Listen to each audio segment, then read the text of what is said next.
Les Sénégalais sont appelés aux urnes dimanche pour élire leur nouveau président au cours de l'élection la plus ouverte jamais organisée dans le pays, un scrutin qui intervient quelques semaines après une profonde crise politique provoquée par l'annulation, puis le report de la présidentielle. Niger, 23 militaires nigériens ont péri dans une embuscade, tendue par des terroristes lors d'une opération de ratissage de l'armée dans l'ouest, près du Mali et du Burkina Faso, a annoncé jeudi soir le ministère nigérien de la Défense. Surprise en Algérie, où la présidence a annoncé jeudi que le scrutin présidentiel aurait lieu le 7 septembre, soit 3 mois avant la date initialement prévue.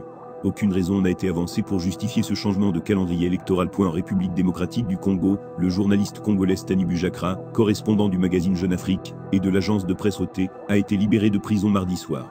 Détenu depuis 6 mois, il avait été condamné pour un article mettant en cause les renseignements militaires dans la mort de l'opposant congolais Chérubin Camp. Nouvelle vague d'enlèvements en Nigeria, où plus de 100 personnes ont été kidnappées dans le nord-ouest lors de 2 attaques distinctes dans l'état de Kaduna, ont indiqué lundi les autorités locales.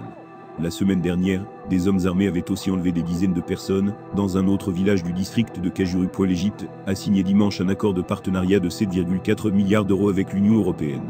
Ce partenariat vise notamment à endiguer le flux des migrants qui traversent la Méditerranée, malgré les critiques d'ONG de défense des droits humains.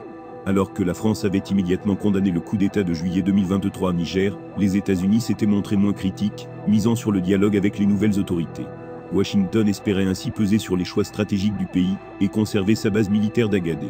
Mais quelques mois après le départ des derniers soldats français, les militaires américains se voient à leur tour poussés vers la sortie.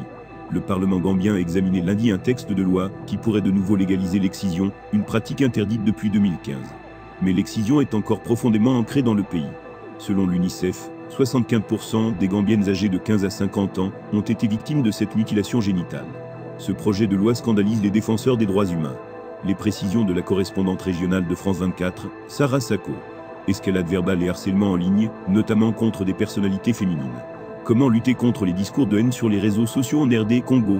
C'est pour répondre à cette question qu'un réseau de politologues congolais a lancé début mars le Politoscope, un outil de surveillance et de sensibilisation sur la cyberviolence verbale.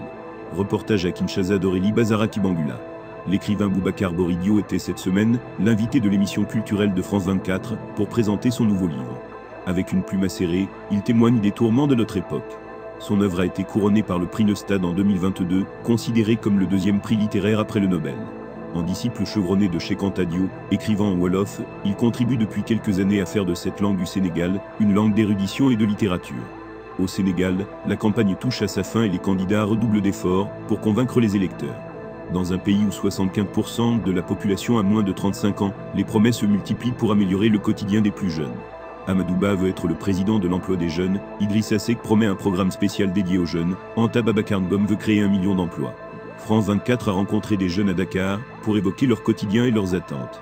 Les Sénégalais sont appelés aux urnes dimanche pour élire leur nouveau président au cours de l'élection la plus ouverte jamais organisée dans le pays, un scrutin qui intervient quelques semaines après une profonde crise politique provoquée par l'annulation, puis le report de la présidentielle. Niger, 23 militaires nigériens ont péri dans une embuscade, tendue par des terroristes lors d'une opération de ratissage de l'armée dans l'ouest, près du Mali et du Burkina Faso, a annoncé jeudi soir le ministère nigérien de la Défense. Surprise en Algérie, où la présidence a annoncé jeudi que le scrutin présidentiel aurait lieu le 7 septembre, soit 3 mois avant la date initialement prévue.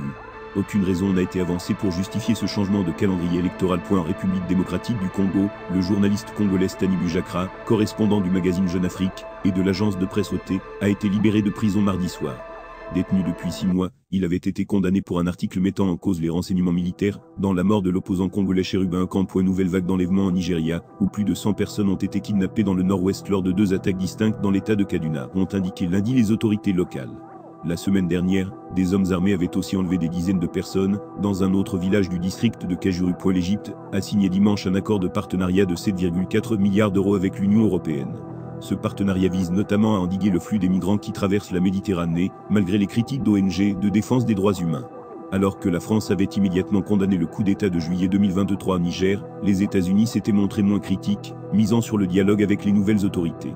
Washington espérait ainsi peser sur les choix stratégiques du pays et conserver sa base militaire d'Agadé. Mais quelques mois après le départ des derniers soldats français, les militaires américains se voient à leur tour poussés vers la sortie.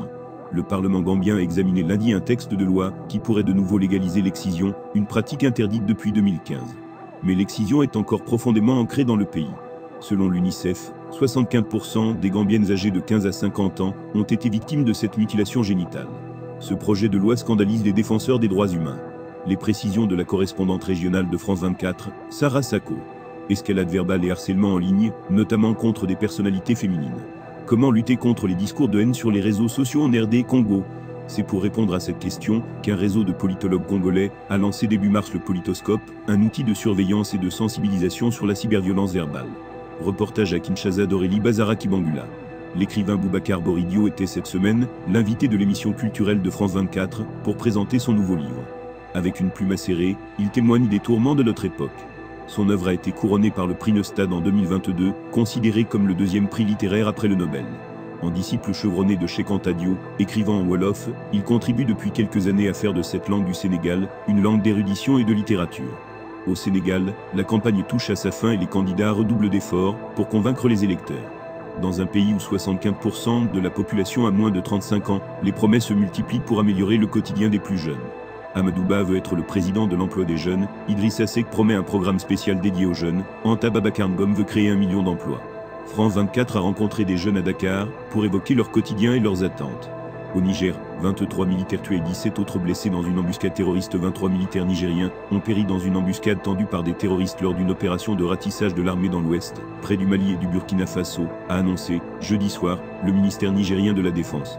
L'armée nigérienne endeuillée par une nouvelle attaque a eu lieu dans la région de Tillabéri, située dans la zone dite des trois frontières entre le Niger, le Mali et le Burkina Faso, et connue pour être un repère des djihadistes sahéliens. L'armée y a mené de mardi à mercredi une opération de ratissage, mais au cours de leur désengagement, une unité a été prise dans une embuscade complexe au cours de laquelle 23 soldats ont été tués et une trentaine de terroristes neutralisés. Selon le ministère, bombes artisanales et véhicules kamikazes, l'opération avait pour objectif de rassurer les populations victimes des exactions des groupes armés terroristes. Assassinats, extorsion de fonds, vol de bétail, ajoute plus d'une centaine de terroristes à bord de véhicules et de motos ont attaqué une unité de l'armée entre les localités de Tega et Bankilare à l'aide de bombes artisanales et de véhicules kamikazes, précise le communiqué. Malgré la riposte énergique, nous déplorons 23 valeureux militaires tombés sur le champ d'honneur et 17 blessés, ajoute-t-il. La région de Tillabéri est un repère des djihadistes sahéliens, dont ceux de l'État islamique au Grand Sahara, et d'Al-Qaïda. Depuis des années, cette partie du Niger est régulièrement visée par les assauts de ces groupes armés malgré le déploiement massif de forces anti-djihadistes. 2023 en Afrique, des coups d'État, le retrait de la France, et les Springboks champions du départ des forces spéciales françaises du Burkina Faso aux élections générales en République démocratique du Congo, en passant par la victoire présidentielle du Nigérian Bola Tinubu, les coups d'État nigériens au Gabon, ainsi que la victoire sud-africaine à la Coupe du Monde de rugby. France 24 revient sur les temps forts qui ont marqué, cette année, l'actualité du continent. Le 19 février, l'armée burkinabé a officialisé la fin des opérations de la Task Force Sabre dans le pays, lors d'une cérémonie au camp Bilazagré, à Cambouassin, en périphérie de Ouagadougou. Le retrait des quelques 400 soldats de cette force spéciale, chargée de traquer les chefs djihadistes au Sahel, intervient quelques semaines après la dénonciation par le gouvernement de transition des accords de défense fiant la France et le Burkina, dans un contexte de forte tension entre les deux pays. Il a pris les rênes de la première économie d'Afrique. L'ancien gouverneur de Lago Bola Tinubu, 71 ans, a remporté le 1er mars l'élection présidentielle au Nigeria, pays de 219,4 millions d'habitants, de loin le plus peuplé du continent. Le successeur du président Muhammadu Buhari s'est imposé avec une confortable avance face à ses principaux rivaux, qui ont contesté ses résultats sans obtenir gain de cause. Parmi les dossiers prioritaires figure la revitalisation d'une économie en perte de vitesse, la lutte contre l'insécurité, mais également la gestion des crises régionales.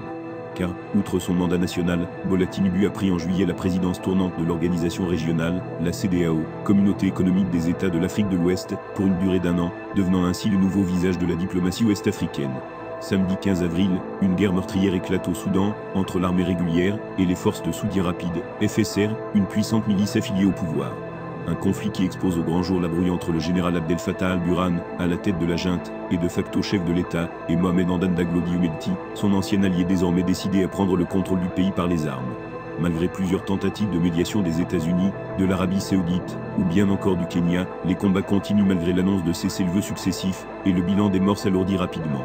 Selon l'ONU, plus de 6000 personnes ont péri depuis le début du conflit, alors que le pays est confronté à la pire crise de déplacement au monde, plus de 7 millions de personnes ayant fui leurs habitations. 2 ans après l'élection du président Mohamed Bazoum, marquant la première transition démocratique de l'histoire du Niger, le chef d'État est renversé lors d'un putsch militaire, le 26 juillet, perpétré par des membres de la garde présidentielle. À la tête de l'unité chargée de la protection du président, le général Tiani justifie cette prise de pouvoir par la dégradation de la situation sécuritaire, dans un Niger miné par la violence de groupes terroristes.